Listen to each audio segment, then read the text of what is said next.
What's up, everyone? Welcome to the FAA podcast. Good to be here. Happy Memorial Day to everyone out there, and thank you to all the veterans that have helped keep our country safe and allow us to do, what we do, whatever we want. Play golf this morning. On here with the podcast now. Pretty short show today.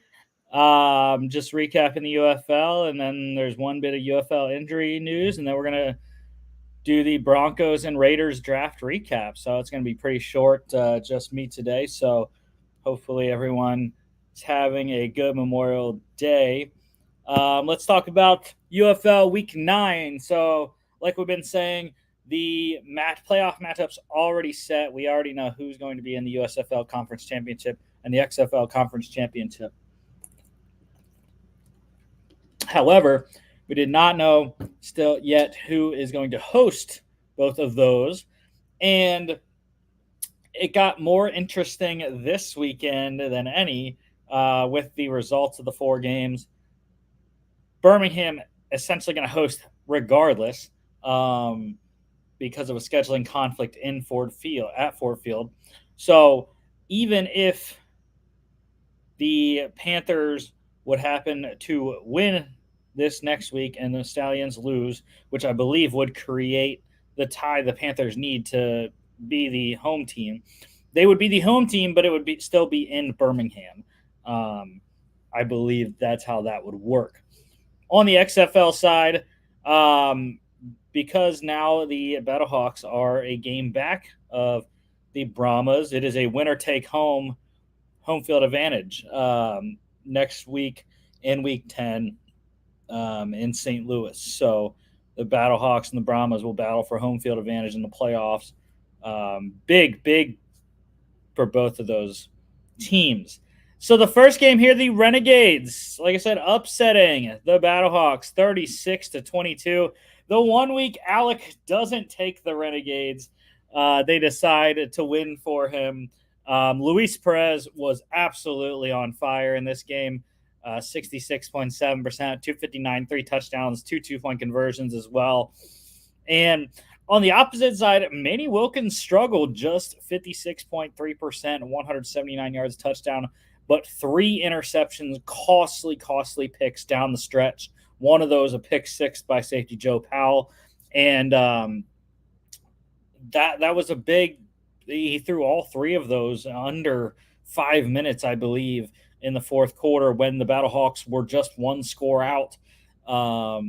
Ended up 14-point game here. But, costly interceptions by Manny Wilkins down the stretch there when they were trying to come back and was not able to get it done. Also had 10 carries, 51 yards, and 2 touchdowns. The rushing attack was really solid once again for Wilkins, although the passing numbers weren't as good as last week.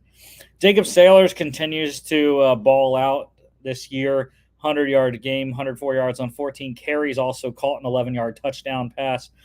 Sal Cannella, another good game for him, leading the way in receiving for the Renegades. 5 catches, 70 yards, touchdown on 7 targets for the Arlington tight end there. Also touchdowns coming from Isaiah Winstead, who chipped in 2 2-point conversions himself, and his other tight end teammate, Seth Green, 3 for 38, a touchdown and a 2-point conversion. Defensively, it's got to be Joe Powell. Like I said, he had the pick 6, also 2 tackles, a solo, and a pass deflection. Keelan Kennedy, also corner for the Battlehawks, the first ever 1-point defensive conversion, returned a pick to the house on a 1-point conversion for Arlington. That was St. Louis's only point of the fourth quarter. They had a 1-point quarter there in this one. Renegades +3. They went outright over 46 easily, 58 in this one. Of course, I had the under 46. Would have been good had not a 26-point second quarter occurred. Really screwed the under. And was all the broadcast crew's fault. The announcer said the under was looking really good after just 8 points in the first quarter. Brahmas 18-9 upset the Stallions. 15-game win streak snapped by San Antonio. And the defense has been outstanding for Wade Phillips. That's his calling card, obviously, what he's used to doing. And just to get a sense of what this defense has been doing over the whole season, they've allowed over 19 points just one time. That was week 3. They allowed 31. But every other game, it's been 19 or less. So if you can score, more than 20 points, if you're San Antonio, you're going to win the game, essentially. With how well this defense, I mean, they're leading the points allowed easily, 19 overall, but in terms of points per game, 15.6. The Stallions are the second best at 17.7. So it's crazy there. They give up a decent amount of yards, middle of the league there, but they lead the league in sacks still, 29 through 9 games. The turnovers aren't great. They are tied for second to last with 10 this year. They do have a blocked field goal, I believe that was. But yeah, I mean, this San Antonio defense is balling out. They have 3 of the 4 top tacklers in the league with Devontae Beckett, Jordan Mosley, and Jordan Williams. So yeah, this defense is on fire right now, shutting down Adrian Martinez, and this could be a championship preview, depending on what happens next week, and then what happens in the playoffs as well in the XFL and the USFL conference championships. But in this one, Adrian Martinez led the way in passing, 56.3%, 211, 1 touchdown, a pick, 5 carries for 56 yards. Chase Garbers returned in this one. Quentin Dormady got the start, 3 of 4, 75%, 44 yards, and a fumble. But Chase Garbers was pretty good, 69.6%, 139, 4 carries, 10 yards. No touchdowns for Garbers, but that's because the running game was on point for San Antonio all day. Anthony McFarland led the way. John Lovett, a rest game for him. 15 carries, 82 yards for McFarland, 6 catches, 34 yards, caught all 6 of his targets.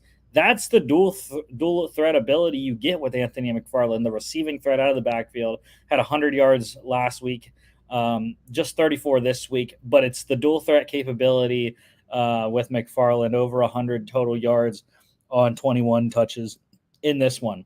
Morgan Ellison also effective on the ground, just 2.5 yards per carry, but he did score twice, and that was effective in the red zone.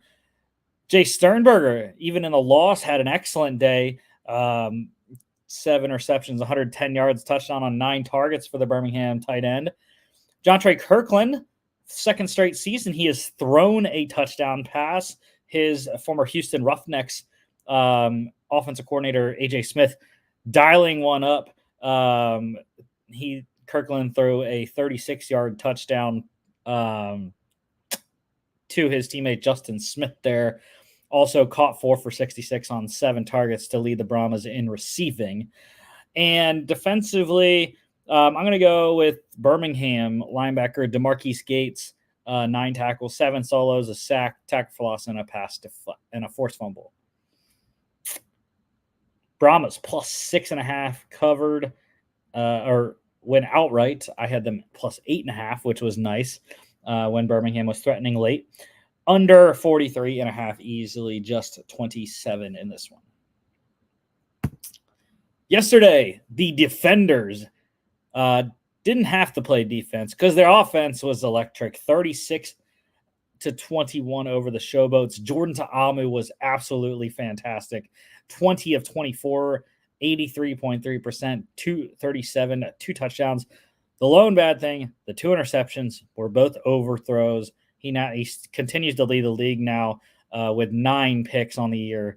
That's been the issue for Ta'amu, and it's partly because he doesn't have the weapons that he did last year. Abram Smith in the backfield. The receivers are mostly gone from last season as well. So it has been a big issue for Tamu, but luckily didn't affect this game here as they won handily. They were up 30-7 at one point, but got the win by 15 down the stretch. He also ran 4 times for 38 yards, a touchdown, 3 2-point conversions. Those were big in the final score. Jalen McClendon also playing for DC a little bit, just 50% on 6 attempts, 40 yards, and he did score his first UFL touchdown on one of his 5 carries for 14 yards.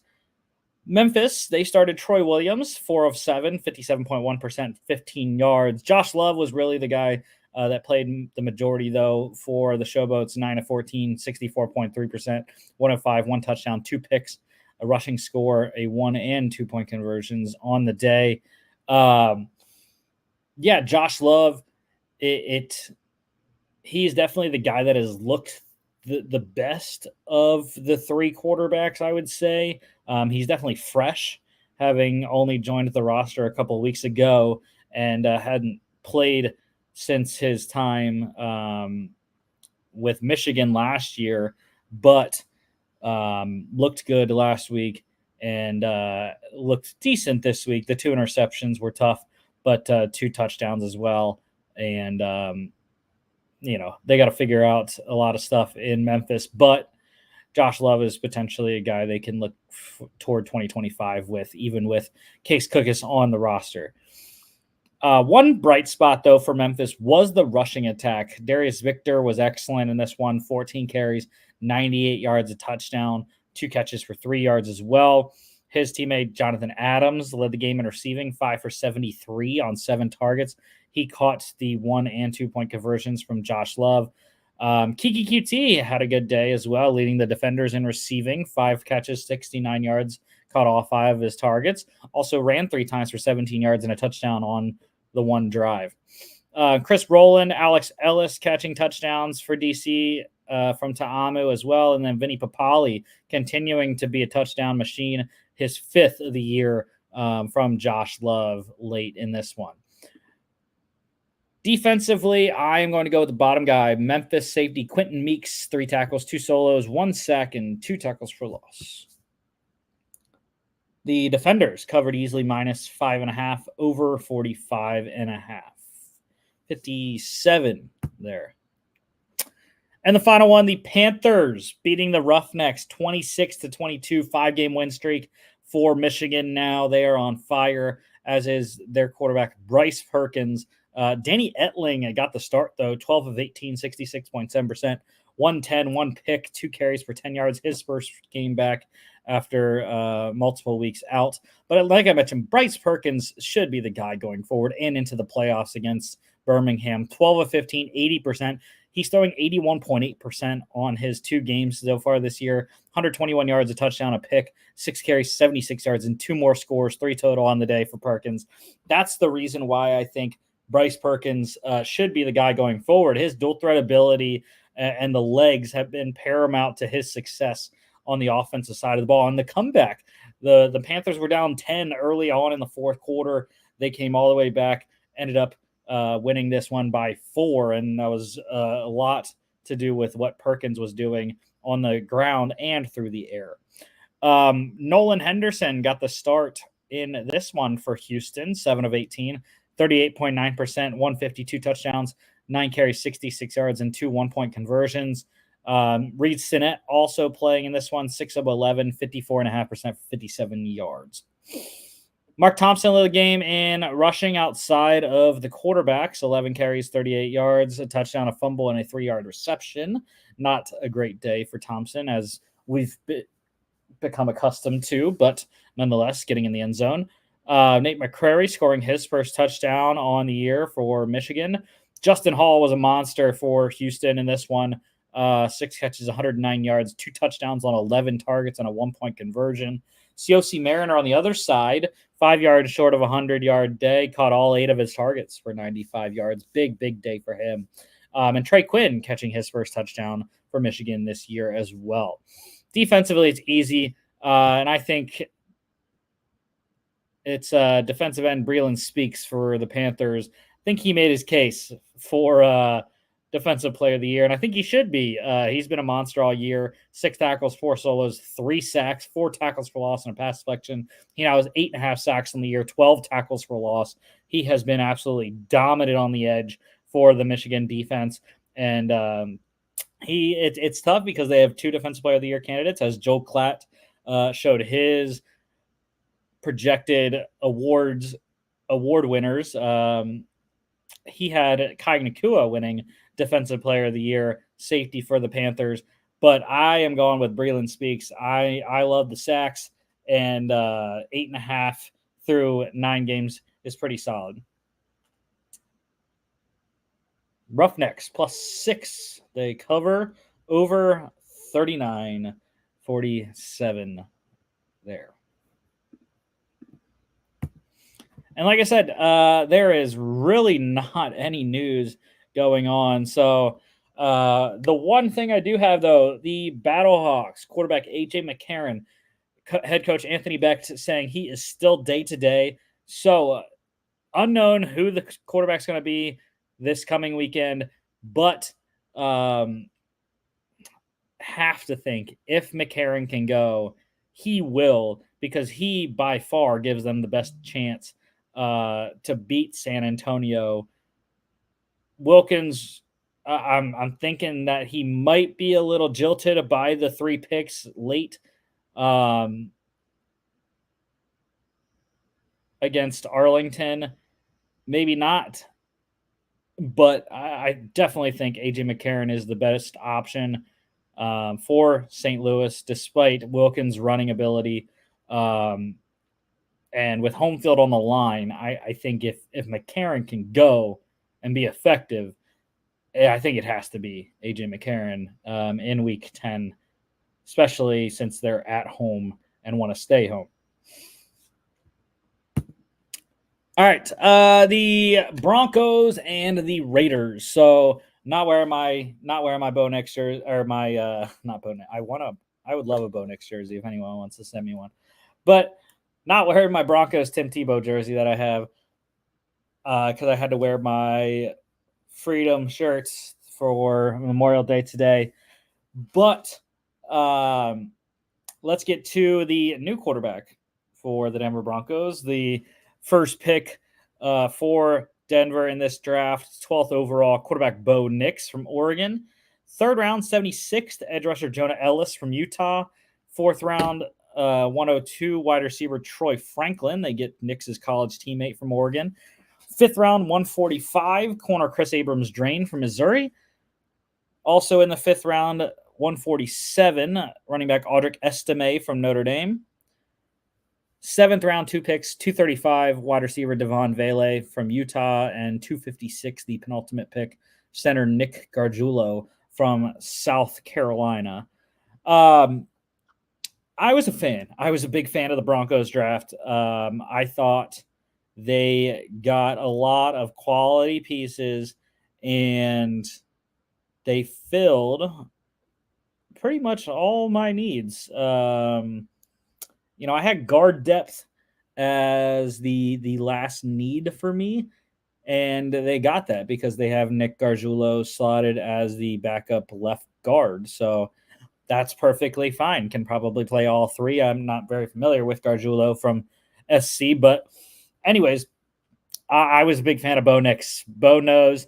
I was hammering him to win the Heisman. Didn't end up getting it because of Jaden Daniels, but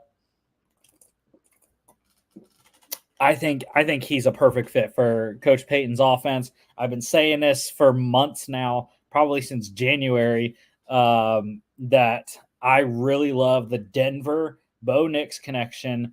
I wasn't sure that it was going to be this high. However, I thought with 5 quarterbacks going, it was the correct move for Denver to do this. They had to get their guy. They were not going to let a division rival take the guy that they want, or take the last really solid quarterback starting option. They're not going to let their division rival take him with the pick after them. So I think it was out of necessity that they took Bo Nix at 12. They probably paid in terms of salary more than they wanted to with this pick for the quarterback, but they didn't have the draft capital to go back into the first round anyways, or to go up for one of the other quarterbacks. So I thought it made total sense. And like I said, I love the fit.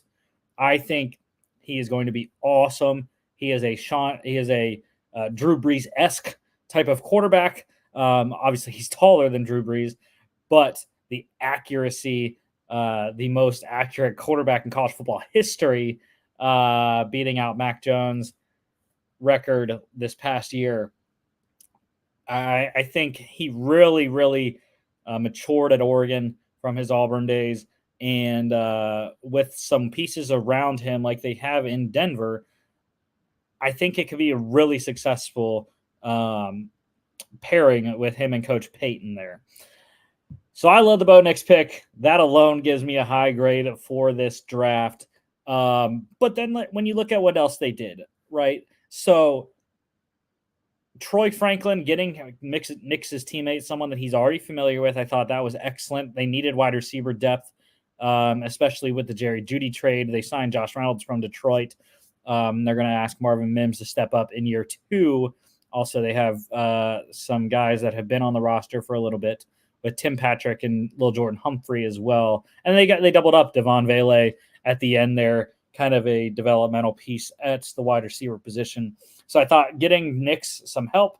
Audric Estime is a guy I really love. He's more of a pounder, kind of a back that they really didn't have. Javonte Williams is a slasher.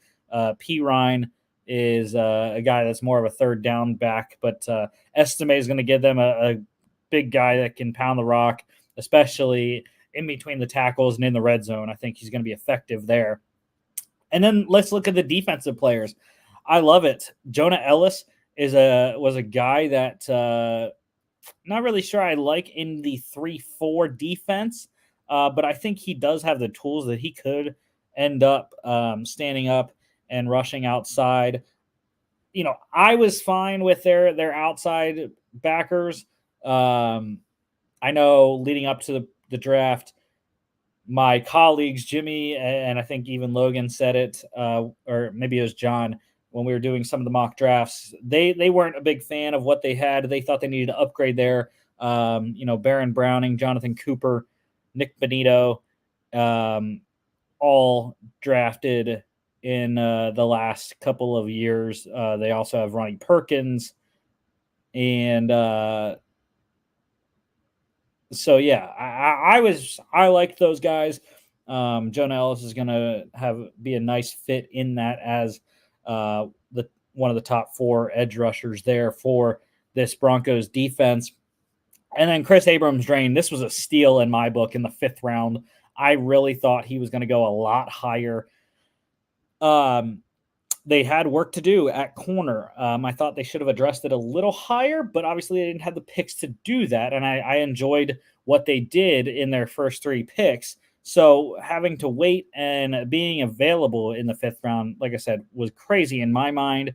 I think he's going to step in right away and give this Broncos defense some help, much needed help at the corner position. It was really Pat Surtain and a lot of other guys. Damari Mathis gave them a good season last year as a 4th rounder from 22. And you have Jaquan McMillian, who is a undrafted free agent in 22, and Riley Moss, 3rd rounder last year, who I really liked. And they signed Levi Wallace from the Steelers. But I think Abrams-Draine could be a steal in the 5th round. And I really enjoyed this Broncos draft. So moving on to the Raiders. I did not like a lot of what the Raiders did. I have no clue.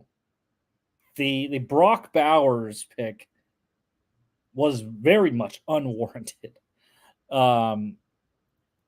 They just drafted Michael Mayer last year in the 2nd round. And historically, tight ends are slow to develop.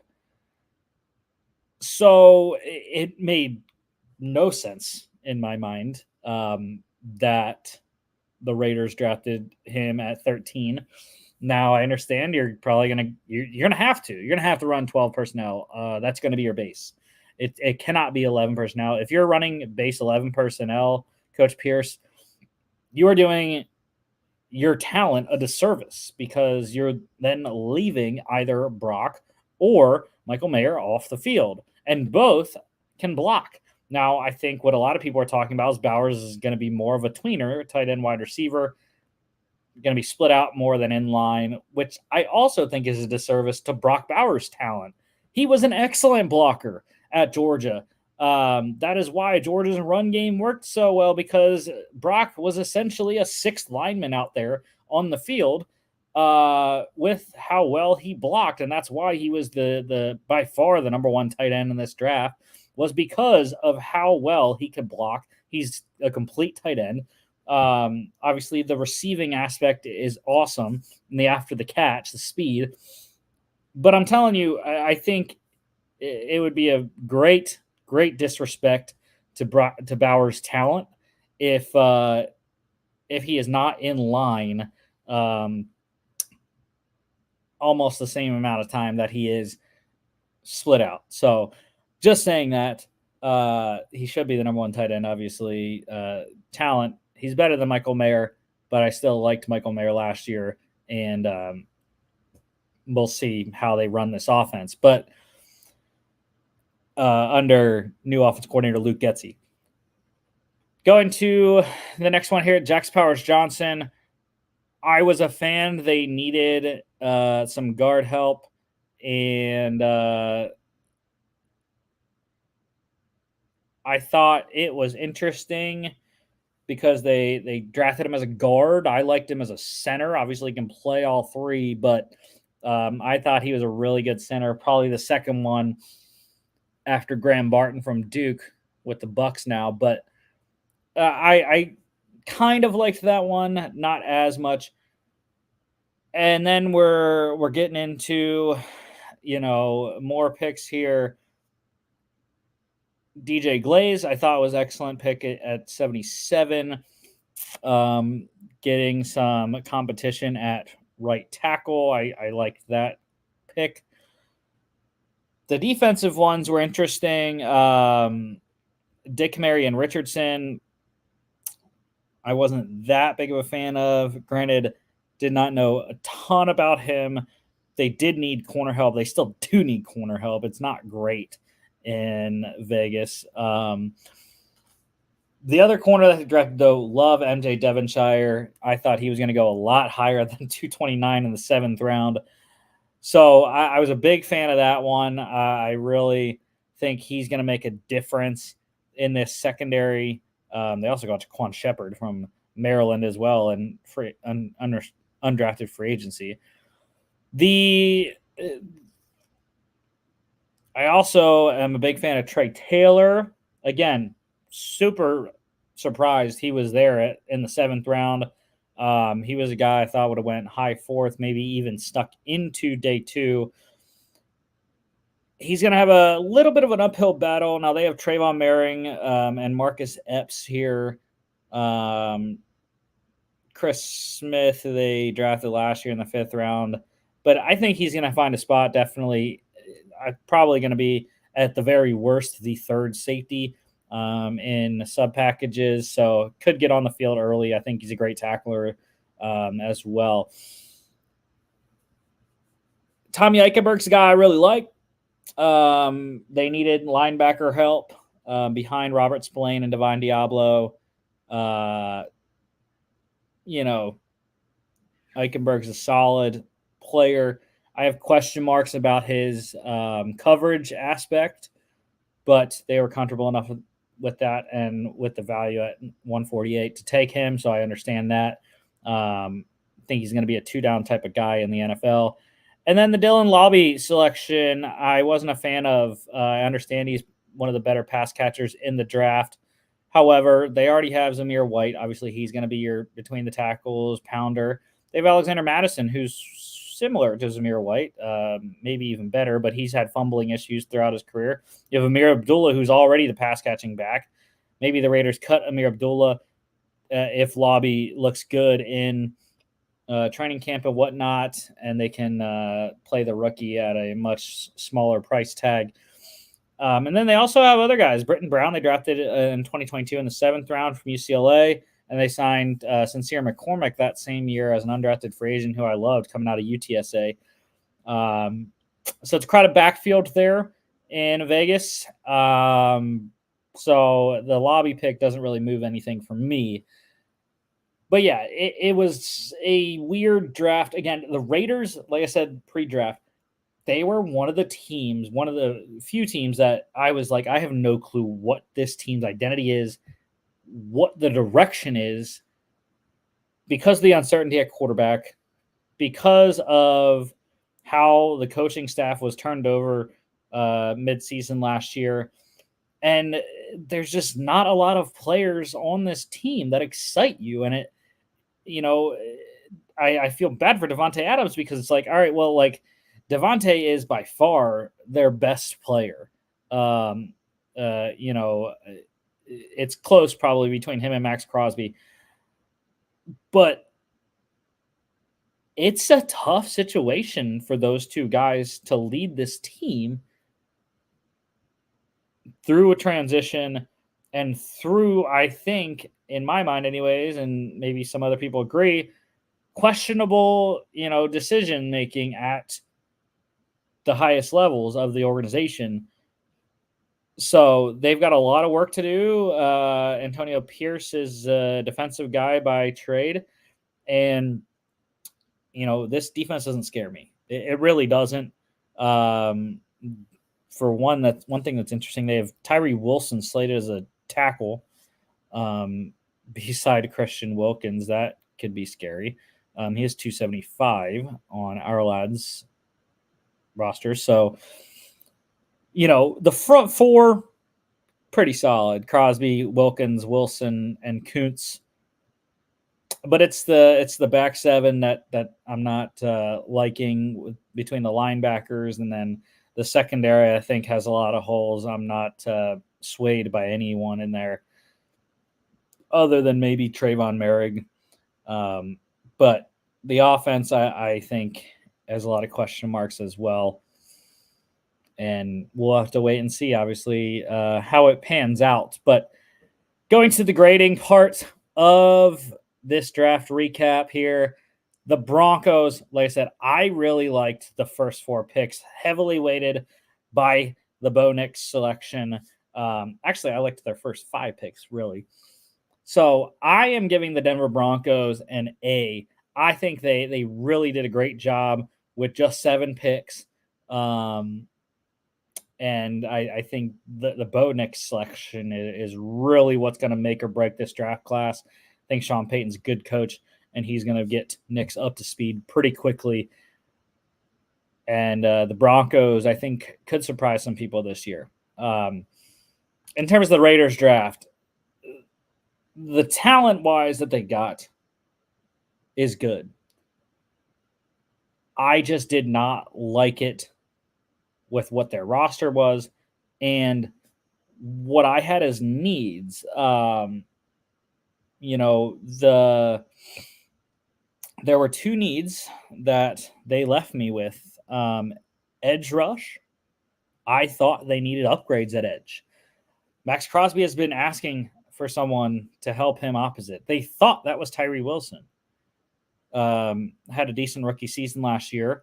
But like I said, our lads has him inside now. So now when you look at their depth, Janarius Robinson, Ellerson Smith, both undrafted free agents last year. So is Charles Snowden. You got David Agoha, who is International Player Pathway Program. They have a really solid undrafted free agent this year, Washington State, Ron Stone Jr., who I like. But obviously undrafted free agents, it's tough. You may not even make the roster. And TJ Franklin, another undrafted guy this year. So edge rush was a position I thought they needed to address. They did not. They ended up doing 2 corners, which I wasn't a big fan. I like Devonshire better than Richardson. But I thought they needed to get some edge rush. And wide receiver was another one. I talked about Devontae Adams a little bit, but like, what is this wide receiver room, man? They've added some pieces to help within the last couple of weeks, but Devontae Adams, Jacoby Myers, those are your guys.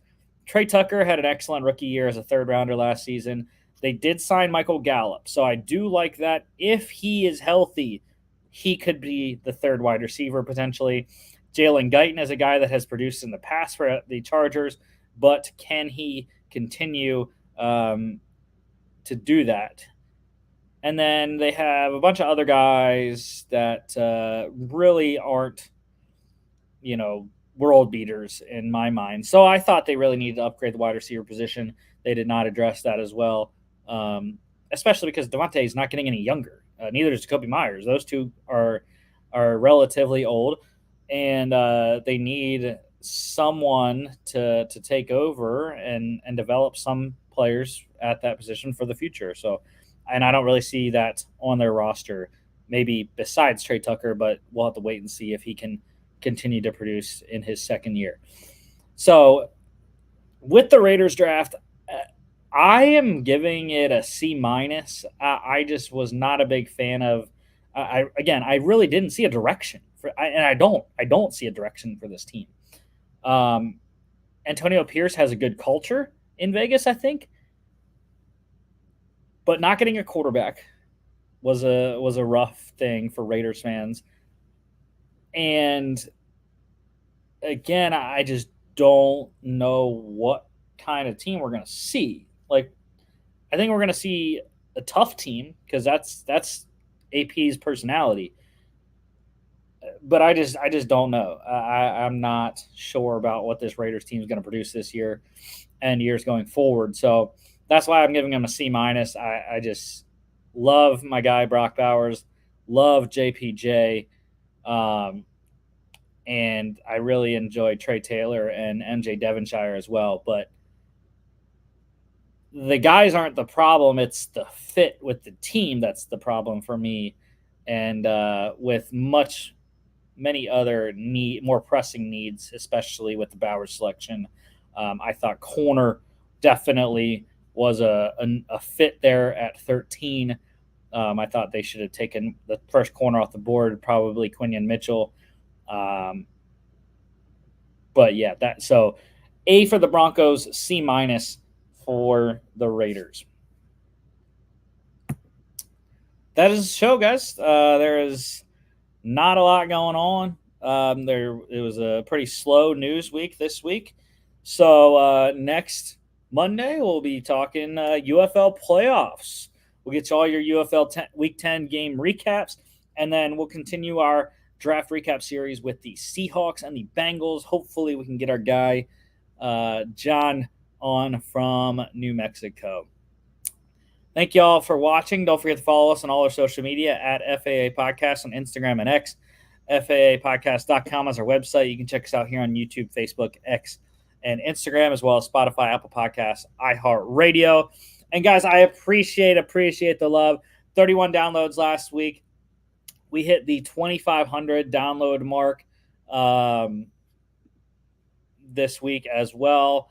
So I am very, very grateful for everyone that's been on the show, that has made this a fun thing to do twice a week. Going into our 5th NFL season now. Started this thing all the way back in 2020, and couldn't be more excited to continue this going forward and maybe even expand it. We'll see. But again, thank y'all for watching, and we will see y'all back on Football Friday.